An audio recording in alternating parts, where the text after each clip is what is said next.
A paid off house is supposed to be freedom. That's the entire point, right? Work for 30 years, make every payment, finally own the thing free and clear. But here's what nobody tells you. That anchor you spent 3 decades forging, it can pin you to the ocean floor just as easily as it can hold you steady. And right now, in early 2026, millions of boomers are discovering this the hard way. I know a guy named Tom, 73 years old, paid off his house in Columbus, Ohio back in 2014. 3 bedroom, 2 bath, nothing fancy. He did everything right. Saved, never missed a payment. The day he made that final mortgage payment, he told me it was the best day of his life. That was 12 years ago. Last month, he listed the house, not because he wanted to, because the roof needs replacing. $18,000. His emergency fund has $7,000 in it. His property taxes went up 42% since 2019. His homeowner's insurance doubled. And here's the kicker. After he sells, pays the transaction costs, and moves into a smaller condo, he'll save maybe $200 a month. Not the $800 the realtor promised, $200. How does this happen? I'm going to walk you through exactly how a paid-off home transforms from your biggest asset into your biggest liability. And I'm going to show you the 3 predictable pathways that push people into corners they never saw coming. Because this isn't about one bad decision. It's about a system that promised security but delivered something else entirely. Think of your house as an anchor. That's the metaphor we're going to keep coming back to. An anchor is supposed to provide stability, right? Keeps the boat steady in rough water. But an anchor only works in the right depth. Drop that same anchor in water that's too deep, or when the current gets too strong, and suddenly you're not stable. You're trapped. The anchor that was supposed to protect you is now the thing dragging you down. That's what's happening to paid off homes right now. The water got deeper, the current got stronger, and the anchor hasn't changed. Here's the first pathway. Major repairs deplete your emergency fund. This one's simple math, but the psychology makes it brutal. Let's say you need a new roof, $15,000, or your HVAC system dies, $12,000, foundation work, $9,000. Pick your disaster. You've got the money in savings, barely. But here's what that money actually represents. It's your buffer for the next health crisis, the next car replacement, the next property tax spike, the next insurance increase. It's your margin for error. And once you write that check for the roof, the margin disappears. Now you're exposed. And here's where it gets interesting. If you pay for the repair, you're vulnerable to the next emergency. If you don't pay for it, the problem gets worse and more expensive 6 months from now. Either way, your safety net is gone. One expense eliminates your cushion against every other risk.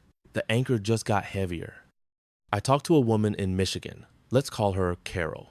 She paid off her house in 2009. Felt incredible. Financial peace. Then in 2021, her HVAC died in July. $11,000 to replace it. She had $13,000 in her emergency fund. She paid for it. 2 months later, her property taxes came due. They'd gone up 38% from the prior year. She didn't have it. Not without dipping into the money she'd earmarked for groceries and medication. She started thinking about a reverse mortgage. Then she started thinking about selling. The thing that was supposed to give her security was now generating constant anxiety. The anchor was dragging. Second pathway, loss of a spouse. This isn't just grief. Though the grief is real and it's crushing, this is a full financial reset that most people don't see coming. Your household income drops by 30 to 50% depending on pension and Social Security survivor benefits. Your consumption drops because you're not eating out, not traveling, not doing the things you used to do as a couple. But here's what doesn't drop. The fixed costs, property tax, insurance, utilities, maintenance. The house doesn't know you're alone now. It still costs the same. And there's another layer most people never factor in. Studies show widowed older adults face sharply worse health outcomes after losing a spouse. Higher rates of illness, depression, cognitive decline. That's not just emotional. That's your body and mind breaking down at the exact moment your financial margin disappeared. You're dealing with doctor visits, medications, maybe in-home care, while simultaneously trying to maintain a house that was designed for 2 people. Here's a scenario I've seen play out a dozen times. Married couple. Let's call them Jim and Linda. Combined Social Security is $3,800 a month. Pension adds another $1,200. They're bringing in $5,000 a month.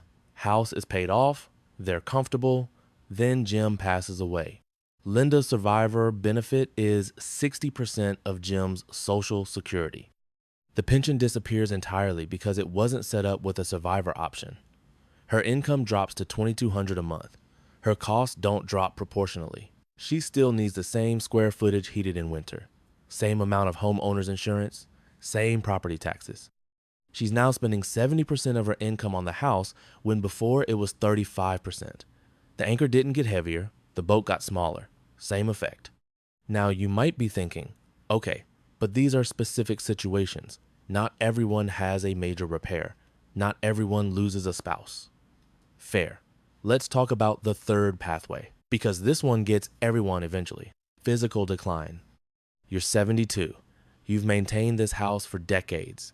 You've climbed ladders, cleaned gutters, mowed the lawn, shoveled snow, changed furnace filters, trimmed trees. These are tasks you've done your entire adult life. But here's the thing about aging. Your body doesn't fail all at once. It's gradual. 1 year, you can still do it. Next year, it's harder. Year after that, you probably shouldn't be doing it at all, but you do it anyway.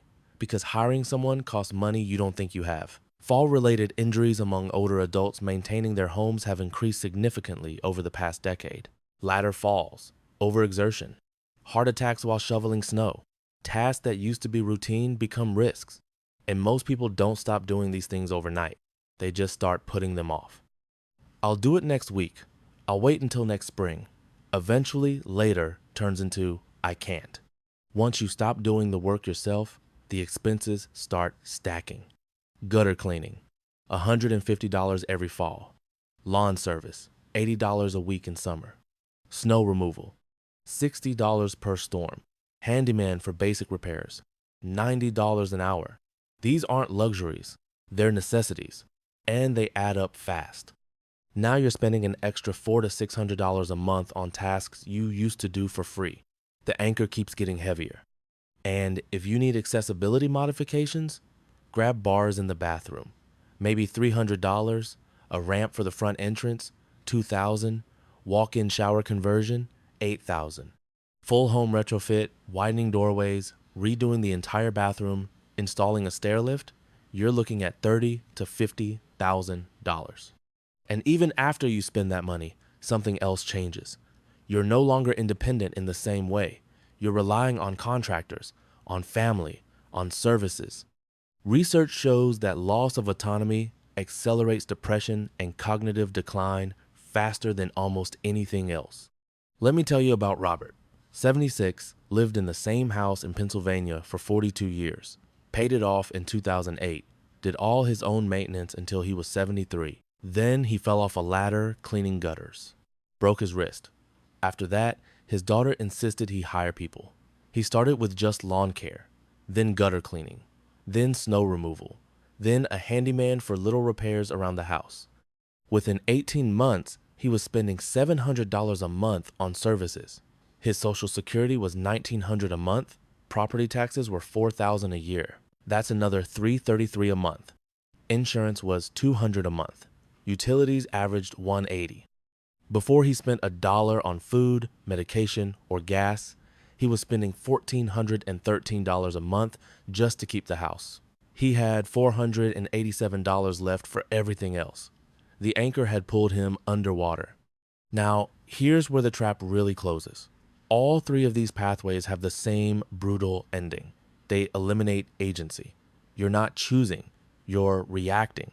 And when you're forced to sell under pressure, you get the worst possible terms.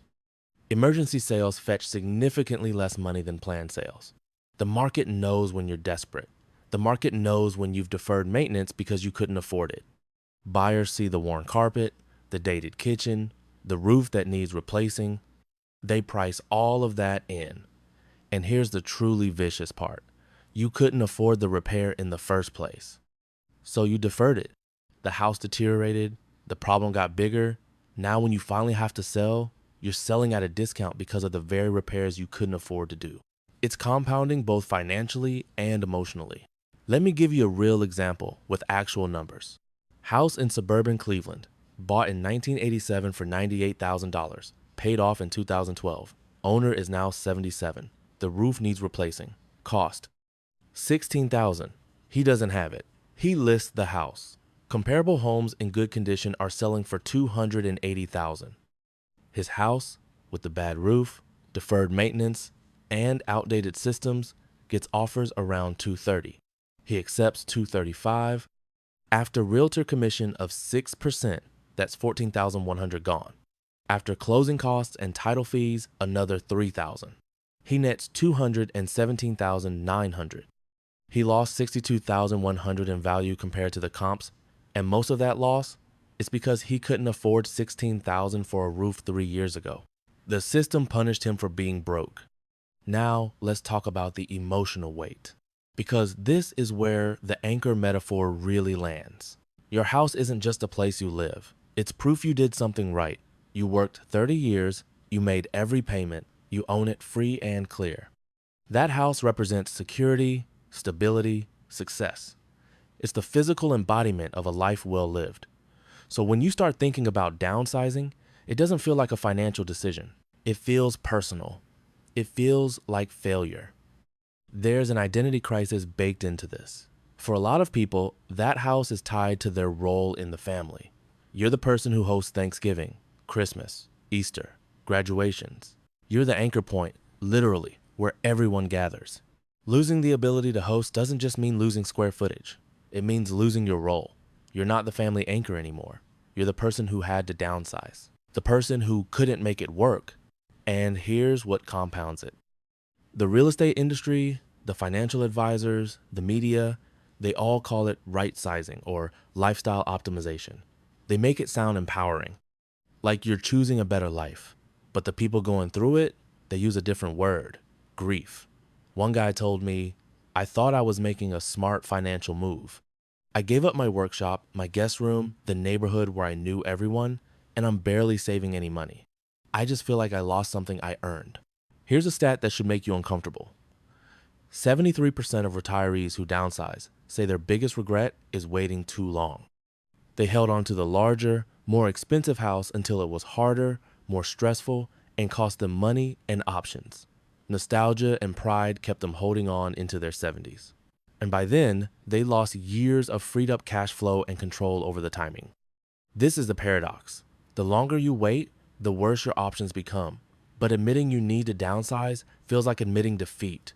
So people delay and delay until the delay becomes a crisis. And the crisis becomes a forced sale. And the forced sale becomes regret. Let me show you what the regret actually looks like, because this is the part that surprises people most. Regret number 1, lack of space. No room for hobbies. No home office. No space to host family for holidays. You thought you'd adjust. You haven't. The workshop tools you sold, the guest bedroom furniture you gave away, the dining table that seated 10, you miss it more than you thought you would. Regret number 2, loss of privacy. You moved from a single family home to a condo or apartment. Now every room is multi-purpose. The bedroom is the office. The living room is the dining room. There's no separation, no retreat. Regret number 3, social isolation. You left a neighborhood where everyone knew your name. 20 years of history. Now you're in an anonymous building. No one waves when you check the mail. You thought you'd make new friends. It's harder than you expected. And regret number 4, financial disappointment. This one surprises people most. The real estate agent said you'd save $800 a month. After condo fees, insurance, utilities, and maintenance, you're saving $230. The math didn't work the way it was presented. One person told me, I gave up everything I loved about my home and I'm saving the cost of 2 dinners out per month. But here's the critical distinction. These regrets cluster around one specific group, people who downsize reactively. Crisis moves, late moves, forced moves. The people who waited until 75.